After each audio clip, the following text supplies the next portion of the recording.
Hello students, आज हम थोड़ा सा आगे बात करेंगे। आज सबसे पहले बात करते हैं डी ब्रोगली वेवलेंथ के ऊपर।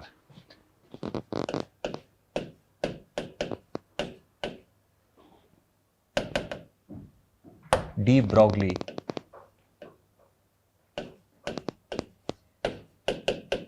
वेवलेंथ।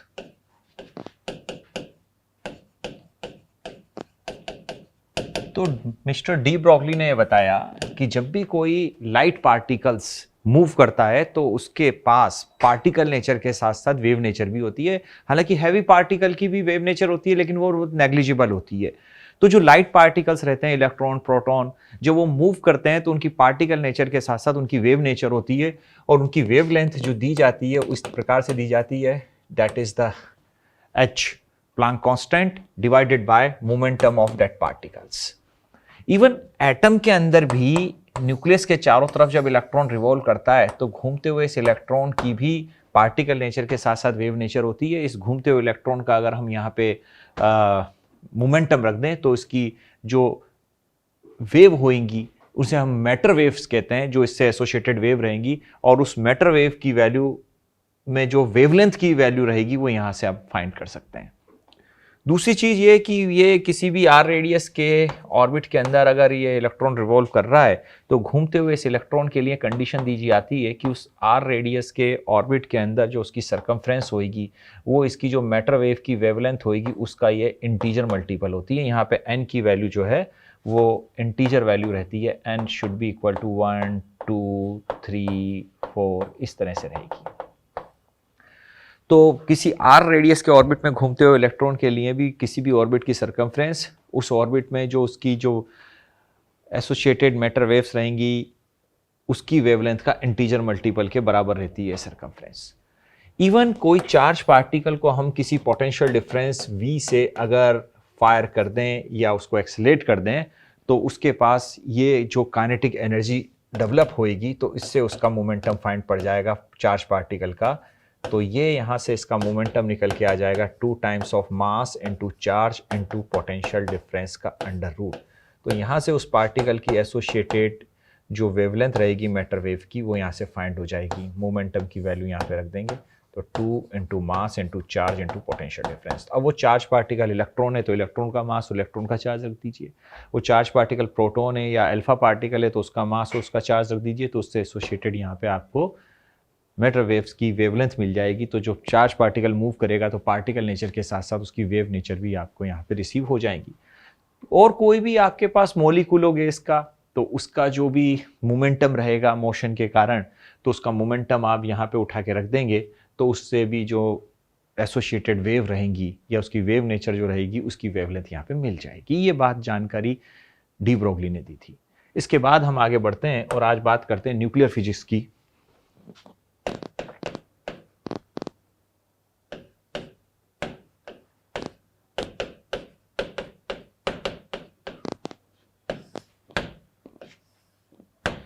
न्यूक्लियर फिजिक्स के अंदर सबसे पहले बात हम न्यूक्लियस की करते हैं। तो किसी भी एटम का जो न्यूक्लियस होता है वो एटम का अंदर बहुत छोटा पोर्शन होता है और उसका जो रिप्रेजेंटेशन है वो इस तरीके से दिया जाता है। यहाँ पे x जो है वो न्यूक्लियस को बताता है, एटम के न्यूक्लियस को, a उस न्यूक्लियस के अंदर रहने वाले प्रोटॉन को बताता है और a जो है वो मास नंबर को बताता है। तो z मतलब नंबर ऑफ प्रोटॉन्स, a यानी कि मास नंबर जिसमें प्रोटॉन और न्यूट्रॉन दोनों ही आते हैं। A means proton plus neutron. Nucleus के अंदर रहने वाले जो कंस्टिट्यूट पार्टिकल्स रहते हैं प्रोटॉन और न्यूट्रॉन, उनको न्यूक्लियॉन्स बोला जाता है। और नंबर ऑफ न्यूक्लियस जो होते हैं उनको न्यूक्लियाई बोला जाता है। तो कोई भी न्यूक्लियस होता है उसके अंदर जो कंस्टिट्यूट पार्टिकल रहते हैं उन्हें न्यूक्लियॉन्स कहते हैं। तो प्रोटॉन और ये न्यूट्रॉन जो कि इसके मास नंबर को बताते हैं वो न्यूक्लियॉन कहलाते हैं। और यहाँ पे अगर आपके पास प्रोटॉन का नंबर है, मास नंबर है, तो प्रोटॉन की क्वांटिटी मालूम है, टोटल न्यूक्लियॉन की क्वांटिटी मालूम है, तो आपको a माइनस जेड करने पे न्यूट्रॉन की क्वांटिटी मालूम पड़ जाएगी। नाउ इस कंडीशन के बाद में आपके पास कोई भी जो न्यूक्लियस रहेगा उस न्यूक्लियस का साइज यानी कि उसकी रेडियस आप यहां से फाइंड कर सकते हैं। Radius of the nucleus is equal to R not into mass number की पावर 1/3, ये यहां पे मिल जाएगा। आर नॉट जो है वो आपके पास 1.1 फर्मी है, 10 की पावर -15 मीटर है, ये आर नॉट आ जाएगा फर्मी। ये आपके पास न्यूक्लियस की रेडियस यहां से फाइंड करने का तरीका आ जाएगा। ए मास नंबर रख देंगे, ये आ जाएगा। किसी भी न्यूक्लियस का वेट, मास कितना है, न्यूक्लियस का मास नापने के लिए एक यूनिट यूज होती है AMU, एटॉमिक मास यूनिट। इसका मतलब होता है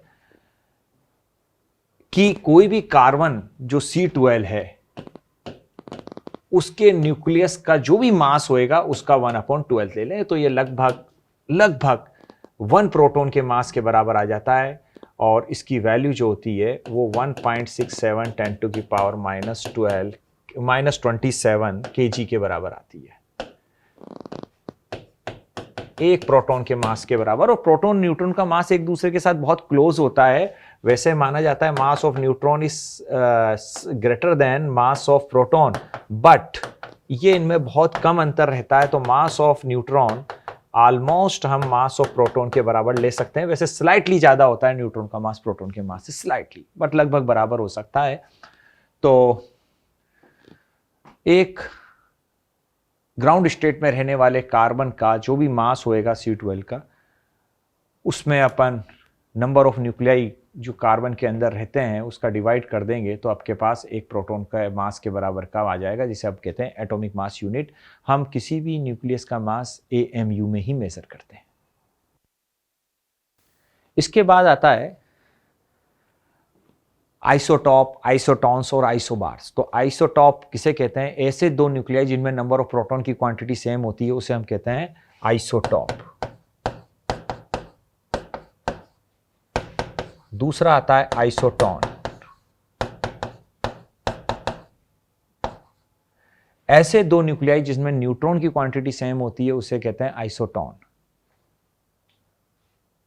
और नंबर 3 पे आता है आइसोबार।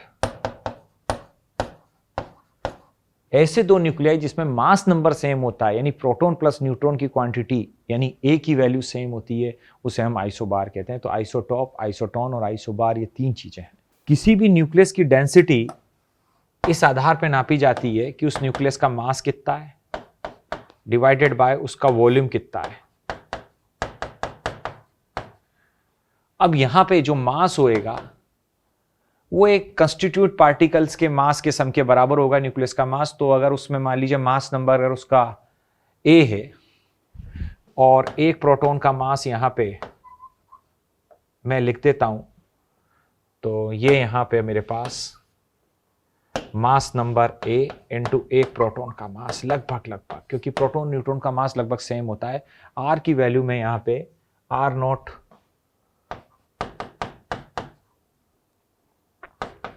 इंटू A करता हूं, तो A से A कैंसिल हो जाएगा और मेरे पास डेंसिटी जो है किसी भी न्यूक्लियस की, प्रोटॉन का मास डिवाइडेड बाय 4π/3 R0 का क्यूब आ जाएगी।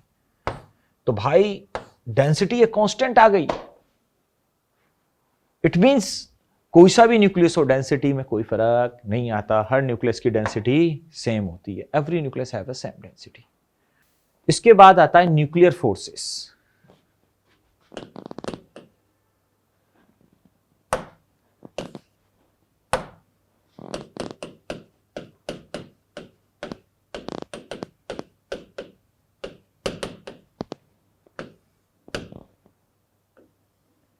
Nuclear forces are the short ranges forces. वो बहुत करीब आने पर ही दो न्यूक्लियस के बीच में लगते हैं, और वो इस बात पे निर्भर नहीं करते कि वो न्यूक्लियर फोर्सेस जो न्यूक्लियस के बीच में लग रहे हैं वो प्रोटॉन प्रोटॉन के बीच में लग रहे हैं कि न्यूट्रॉन न्यूट्रॉन के बीच में लग रहे हैं कि न्यूट्रॉन प्रोटॉन के बीच में लग रहे हैं। हर दो न्यूक्लियन के बीच में न्यूक्लियर फोर्सेस सेम लगता है, और वो बहुत शॉर्ट रेंज फोर्सेस रहते हैं, बहुत कम दूरी पे लगते हैं। वो न्यूक्लियस के अंदर ही न्यूक्लियंस के बीच में लगते हैं, बड़ी रेंज पे नहीं लगते। हाँ, नेट फोर्स जो है प्रोटॉन और प्रोटॉन के बीच में कम हो जाएगा, क्योंकि प्रोटॉन प्रोटॉन के बीच में लगने वाला न्यूक्लियर फोर्स तो वही है, लेकिन उनके बीच में इलेक्ट्रोस्टैटिक रिपल्शन फोर्स लगेगा, तो उस वजह से प्रोटॉन प्रोटॉन के बीच में लगने वाला नेट अट्रैक्शन फोर्स थोड़ा सा वीक हो जाएगा।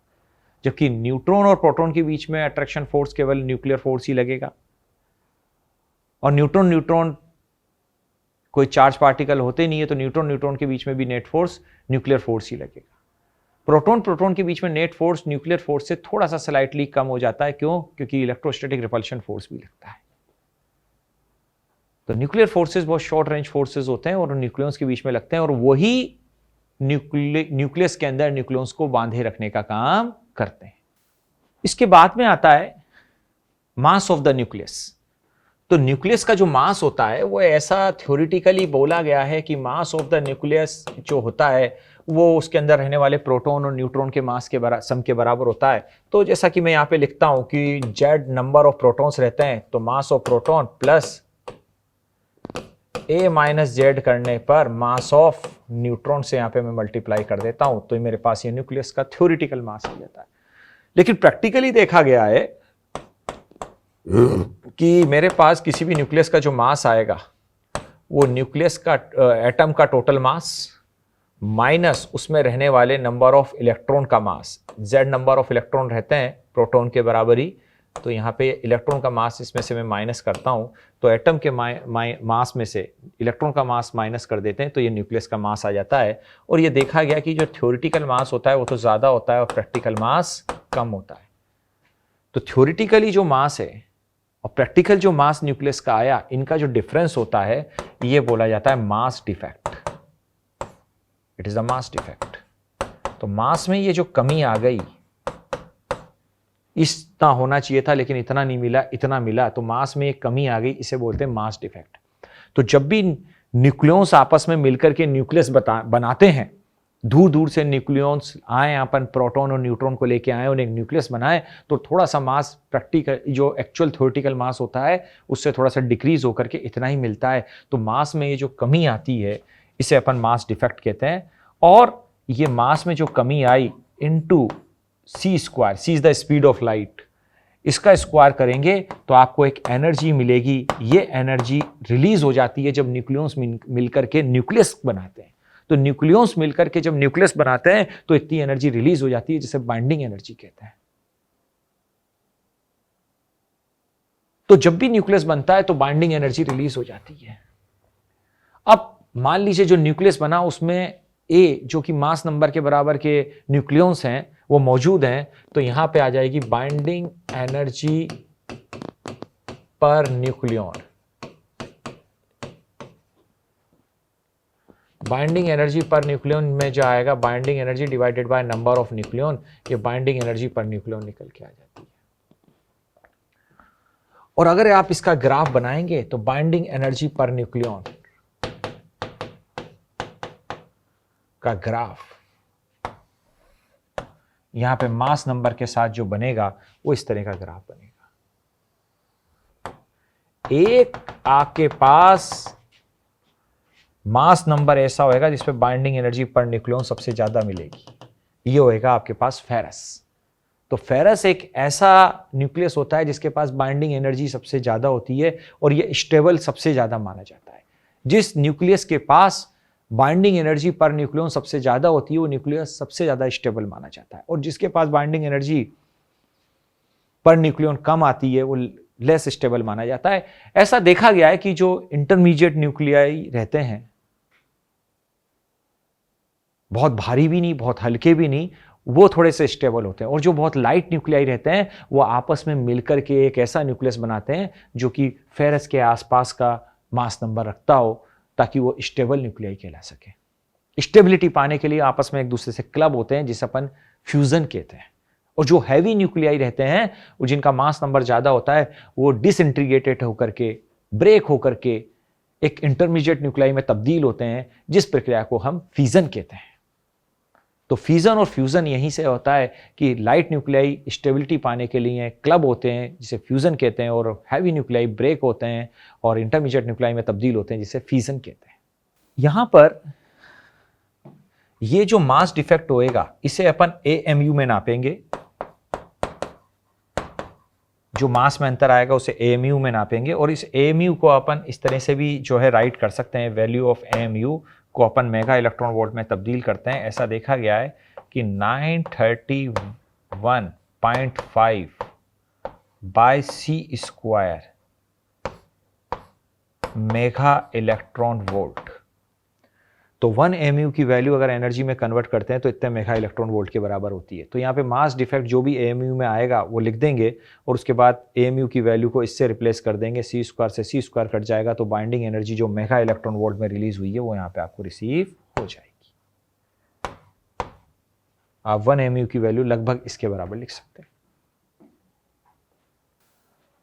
अब यहां पे हम जो पहले बात करेंगे वो हैवी न्यूक्लियस जब ब्रेकअप होकर के डिके करके इंटरमीडिएट न्यूक्लियस में तब्दील होते हैं, जिस प्रक्रिया को हम फ्यूजन कहते हैं, तो वो किस किस तरीके से होती है। तो उसमें सबसे पहले आता है अल्फा डीके।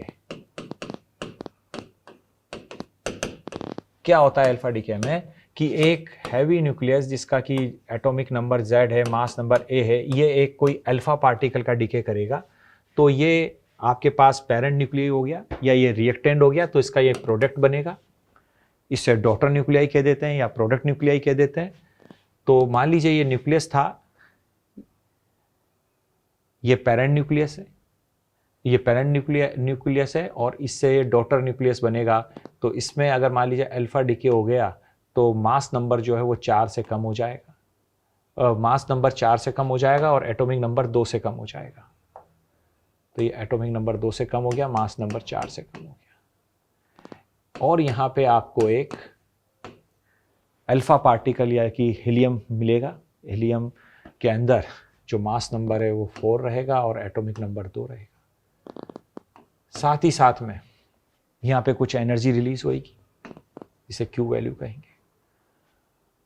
अब कभी कभी ऐसा हो सकता है कि ये जो आपके पास डॉटर न्यूक्लियस बना है ये अभी स्टेबल ना हो, तो ये स्टेबिलिटी पाने के लिए एक गामा पार्टिकल का डीके कर देगा, एक फोटोन का डीके करेगा, जिसे अपन गामा डीके कहते हैं। गामा पार्टिकल का डीके कर देगा, तो इसे गामा डीके कहते हैं, और फिर ये स्टेबल डॉटर न्यूक्लियस में तब्दील हो जाएगा।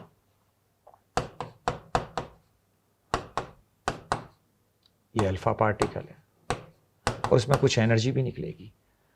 अब ये जो एनर्जी निकलेगी, इस एनर्जी को हम यहाँ पे फाइंड कर सकते हैं। कितनी एनर्जी होगी, देखिए आपके पास जो पेरेंट्स न्यूक्लियस था उसके पास जो भी मास था वो माइनस डॉटर न्यूक्लियस जो बना, एक तो Y बना और एक हीलियम पार्टिकल बना।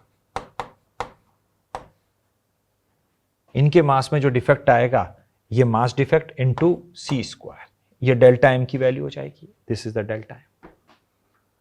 तो इतनी एनर्जी रिलीज होगी। ये एनर्जी रिलीज होगी वो इन डॉटर न्यूक्लियस के काइनेटिक एनर्जी में तब्दील हो जाएगी, ये इनकी काइनेटिक एनर्जी में तब्दील हो जाएगी। ये दोनों Y और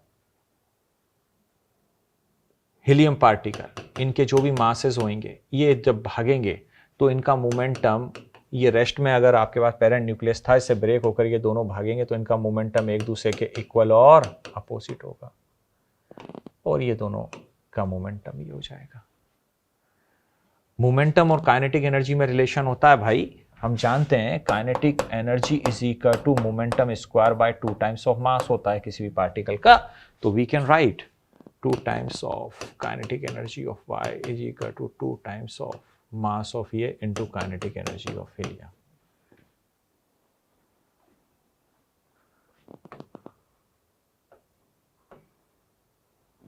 ये आप इस तरह से लिखेंगे। इन दो इक्वेशनों को आप सिंप्लीफाई कर लेंगे, और हम जानते हैं कि kinetic energy for particle Y and kinetic energy of helium particle is equal to what Q value. इसको हम सिंप्लीफाई कर देंगे और आपको काइनेटिक एनर्जी मिल जाएगी। We will receive the kinetic energy.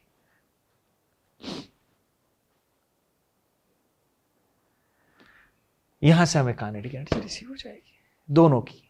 इसके बाद आगे बढ़ते हैं तो दूसरा आता है बीटा डीके।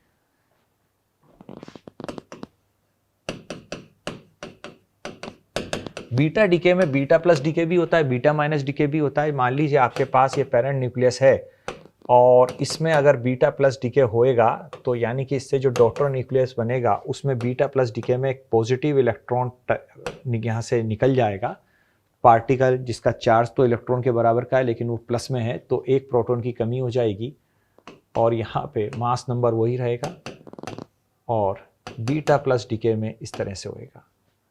और यहाँ पे बीटा प्लस डीके में एक पार्टिकल और निकलता है जिसे हम कहते हैं न्यूट्रिनो, साथ में कुछ एनर्जी रिलीज होगी।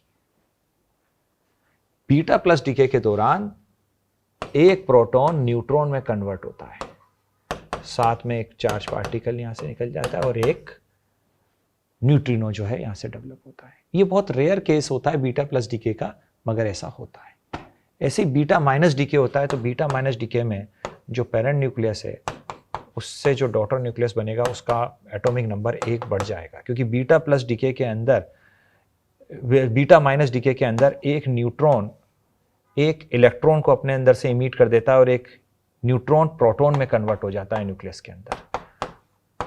ये बीटा माइनस डीके। और एक और पार्टिकल, फोटोन पार्टिकल निकलता है जिसे एंटी न्यूट्रिनो कहते हैं।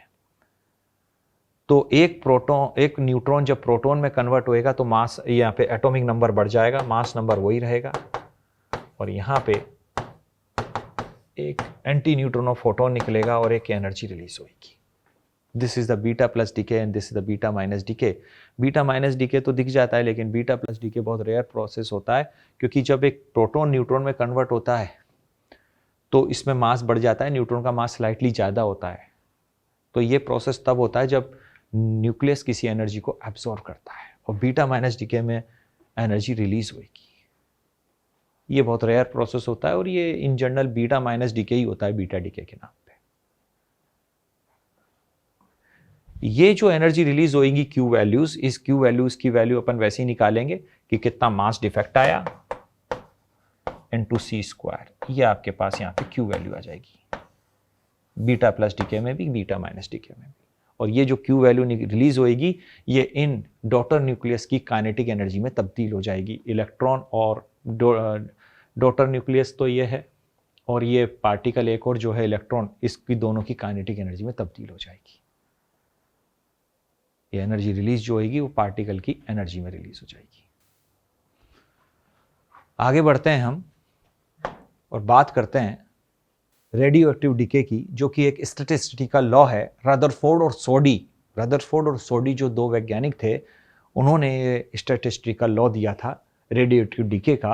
और उन्होंने कहा कि अगर मान लीजिए आपके पास किसी टाइम पर कोई भी अनस्टेबल न्यूक्लियाई हैं और वो n number of unstable nuclei हैं, तो उनका जो डीके हो रहा होगा स्टेबल न्यूक्लियाई में तब्दील होने के लिए टाइम के साथ डीके होने की रेट, तो टाइम के साथ डीके होने की रेट, माइनस साइन इसलिए लगाया क्योंकि वक्त के साथ टोटल नंबर ऑफ न्यूक्लियाई की संख्या डीके होकर के कम होती जा रही है। जो कि आपके पास एक्टिव न्यूक्लियाई थे यानी कि अनस्टेबल न्यूक्लियाई थे, उनकी संख्या कम होती जा रही है वक्त के साथ। वो इस बात पे निर्भर करेगी कि वो अनस्टेबल न्यूक्लियाई तादाद में कितने हैं।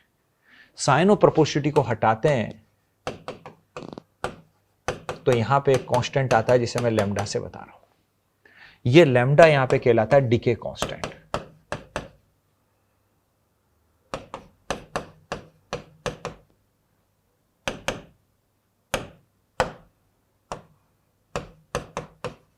It is a decay constant lambda. Lambda decay constant को जाहिर करता है और उसकी यूनिट सेकंड इनवर्स में होती है। लैम्डा की यूनिट, लैम्डा की यूनिट ऐसा यूनिट सेकंड इनवर्स होती है।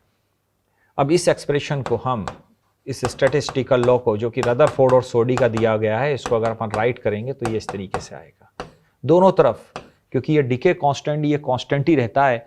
अब आपके पास अनस्टेबल न्यूक्लियाई जो कि रेडियो एक्टिव सब्सटेंस के थे, वो अगर वक्त के साथ कम भी होते जाएंगे, तादाद में n की वैल्यू कम भी होती जाएगी वक्त के साथ, तो भी कोई दिक्कत नहीं, ये डीके कांस्टेंट उतना ही रहेगा।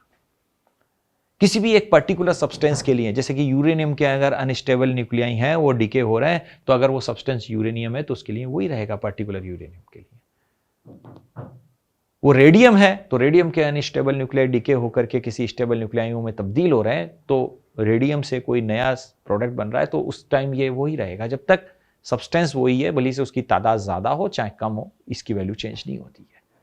अब यहाँ पे इसको जब इंटीग्रेशन करेंगे तो t बराबर 0 पे मान लीजिए अब हमारे पास n0 number of unstable nuclei थे, यानी कि रिएक्टेंट न्यूक्लियाई, और किसी टाइम t पर उनकी तादाद बदल करके केवल n ही रह गई, जैसे कि किसी टाइम t पर n मानी थी। तो इसको सिंप्लीफाई करेंगे तो परिणाम ये वाला निकल के आ जाएगा।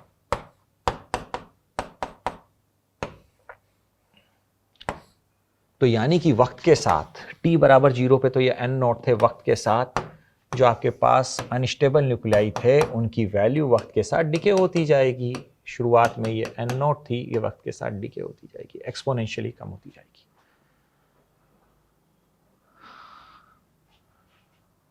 और जो प्रोडक्ट बन रहा है, तो किसी टाइम t पर अगर ये इतने से रह गए तो बचे कितने, तो अगर ये इतने से रह गए तो बचे इतने किसी टाइम t तक, तो किसी टाइम t पर इतने बचे हैं आपके पास,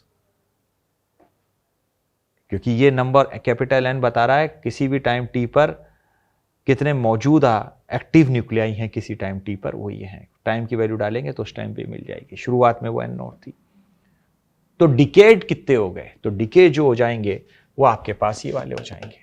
n0 में से आप कितने बचे हैं वो माइनस कर दीजिए, तो इतने बाकी के डिकेड हो गए भाई, ये इतने डिके हो गए।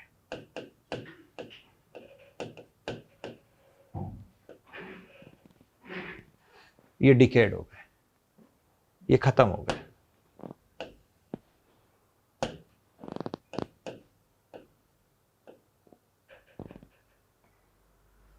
ये इतने खत्म हो गए, इतने बचे हैं, पहले इतने थे, इतने बचे हैं, तो इतने डिकेड हो गए। तो ये डिकेड वालों का ग्राफ कैसे आएगा वक्त के साथ, तो मेरे भाई n0 minus n0 e to the power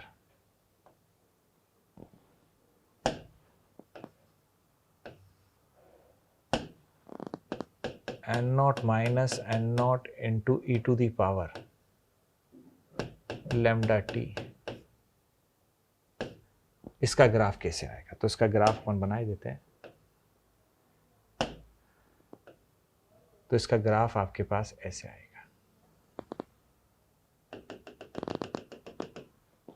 बहुत लॉन्ग टाइम के बाद जाकर के सब वो सारे डिकेड हो जाएंगे एक्टिव न्यूक्लियाई, तो स्टेबल न्यूक्लियाई की तादाद बहुत लॉन्ग टाइम के बाद जाकर के n0 हो जाएगी। तो इस चीज का वैल्यू इस तरीके से आएगा। ये वैल्यू वक्त के साथ ये वाली कम होती जाएगी, तो ये वाली टोटल वैल्यू बढ़ती जाएगी।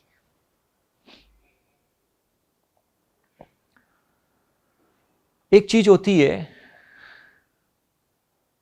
एक्टिविटी, तो एक्टिविटी किसी भी मूवमेंट पे होती है वो ऐसे बताई जाती है, और वो होती है डिके होने की रेट। उस मूवमेंट पे डिके होने की रेट अलग अलग होगी, क्योंकि अलग अलग मूवमेंट पे एक्टिव न्यूक्लियाई की संख्या अलग अलग रहेगी, तो अलग अलग टाइम पर डिके होने की रेट अलग अलग रहेगी, तो एक्टिविटी भी अलग अलग रहेगी। तो यहां पे ये एक्टिविटी की वैल्यू को बताता है, और एक्टिविटी किसी भी टाइम पर आपके पास इस चीज के बराबर होती है। t बराबर 0 टाइम पर एक्टिविटी को देखा जाए तो t बराबर 0 टाइम पर n की वैल्यू n0 थी, तो t बराबर 0 टाइम पर एक्टिविटी की वैल्यू आपके पास ये वाली आ जाएगी, लैम्डा इंटू n0। और इनमें अगर रिलेशन निकाला जाए, इस वाली फर्स्ट इक्वेशन में सेकंड का डिवाइड कर दिया जाए, तो आपके पास रिलेशन ये वाला आ जाएगा, a is equal to a0 e to the power minus lambda t। ये एक्टिविटी हो जाएगी। एक्टिविटी डिके होने की रेट को बताती है किसी भी टाइम पर, तो डिके होने की रेट भी बदलती जाएगी, क्योंकि आप देखिए ये डिके होने की जो रेट का स्लोप है, ये slope n versus t graph का स्लोप हर जगह पे एक जैसा नहीं है, ये स्लोप भी वक्त के साथ बदलता जा रहा है, तो डिके होने की रेट भी बदलती जाएगी। अब आगे हम बढ़ते हैं फिजन और फ्यूजन रिएक्शन जैसा कि बात करी थी। तो भाई देखिए ये जो अल्फा डिके बीटा डिके होते हैं, तो एक तरह का ये फिजन ही है कि आपका एक पेरेंट न्यूक्लियस डॉटर न्यूक्लियस में कन्वर्ट हो रहा है। बात करेंगे फ्यूजन रिएक्शन की, तो फ्यूजन रिएक्शन के अंदर बहुत लाइट न्यूक्लियस, जैसे कि ये 2 हाइड्रोजन न्यूक्लियस हैं, इनने मिलकर के एक हैवी न्यूक्लियस बनाया हाइड्रोजन का, जिसका मास नंबर 2 है और एटॉमिक नंबर 1 ही है, और इसमें एक पॉजिटिव इलेक्ट्रॉन के बराबर का पार्टिकल रिलीज हुआ, एक न्यूट्रिनो रिलीज हुआ, फोटोन, और कुछ एनर्जी भी रिलीज हुई 0.42 मेगा इलेक्ट्रॉन वोल्ट। लेकिन ये जो रिएक्शन होगी, बिल्कुल लाइट न्यूक्लियस मिलकर के एक हैवी न्यूक्लियस बनाएंगे, तो ये रिएक्शन बहुत हाई टेम्परेचर पे होती है, क्योंकि लाइट न्यूक्लियस एक दूसरे को जब रिपल करेंगे तो उनको पास आने के लिए ज़्यादा काइनेटिक एनर्जी की जरूरत होगी, जो कि बहुत हाई टेम्परेचर पे होती है। मॉलिक्यूल्स की भी काइनेटिक एनर्जी ट्रांसलेशन मोशन के कारण 3/2 kT होती है, तो वैसे ही यहाँ पे भी टेम्परेचर बढ़ाएंगे तो इनकी काइनेटिक एनर्जी बहुत ज़्यादा होने के कारण ही ये पास आ पाएंगे और ये फ्यूज़न यानी क्लबिंग हो पाएगी। तो फ्यूजन रिएक्शन बहुत हाई टेम्परेचर पे होती है। बहुत हाई टेम्परेचर पे लाइट न्यूक्लियाई मिलकर के एक इंटरमीडिएट न्यूक्लियस या हैवी न्यूक्लियस बनाते हैं और उसमें एनर्जी रिलीज होती है। न्यूक्लियर रिएक्टर के अंदर या सन के अंदर भी कई जगह पे फ्यूजन रिएक्शन होती है। सन के अंदर तो फ्यूजन रिएक्शन ही होती है, हाइड्रोजन के जो न्यूक्लियस हैं वो मिलकर के एक हैवी न्यूक्लियस बनाते हैं और उसमें कुछ एनर्जी रिलीज होती है, लेकिन ये रिएक्शन बहुत हाई टेम्परेचर पे होती है। अब ये जो थ्योरी हमने पढ़ी, इससे रिलेटेड कुछ क्वेश्चनों की हम प्रैक्टिस करते हैं। देखिए किस तरह के क्वेश्चन आएंगे। देखिए कुछ रिलेटेड क्वेश्चन है इस थ्योरी से, जैसा कि बोल रहा है कि डी ब्रोगली वेवलेंथ और मोमेंटम में क्या रिलेशन होता है। तो ये वाला रिलेशन होता है डी ब्रोगली वेवलेंथ और मोमेंटम के बीच में पार्टिकल के लिए। किसी भी न्यूक्लियस की रेडियस इस एक्सप्रेशन से दी जाती है। और पूछा गया है कि density of all nucleus remains constant. Yes, निकाली भी थी अपन ने, वो कांस्टेंट रहती है, वो उस मास नंबर पर निर्भर नहीं करती कि न्यूक्लियस का मास नंबर कितना है। न्यूक्लियर फोर्सेज एक शॉर्ट रेंज फोर्स होते हैं जो कि बहुत छोटी दूरी पे काम करते हैं। बाइंडिंग एनर्जी पर न्यूक्लियन सबसे ज़्यादा जो है फेरस की होती है, जिसका मास नंबर 56 होता है। माइनस बीटा डिके के अंदर एक न्यूट्रॉन जो है वो प्रोटॉन में कन्वर्ट होता है, ये चीज़ हमने डिस्कस करी थी। और प्लस बीटा डीके के अंदर एक प्रोटॉन न्यूट्रॉन में कन्वर्ट होता है, ये भी चीज़ हमने डिस्कस करी थी। नेक्स्ट है in fusion reaction light nuclei clubs to make a intermediate heavy nuclei. Yes, fusion के अंदर स्मॉल यानी कि हल्के न्यूक्लियस क्लब होकर के एक इंटरमीडिएट हैवी न्यूक्लियस का जो है क्रिएशन करते हैं, जो कि एक स्टेबल न्यूक्लियस होता है। फ्यूजन रिएक्शन ये नंबर 7 है। This is the number 7 question, make it number 7। Next number 8, ये नंबर 7 क्वेश्चन है फ्यूजन का, and this is the number 8 question. In fusion reaction heavy nucleus, this is the nucleus, heavy nuclei, this is the heavy nuclei.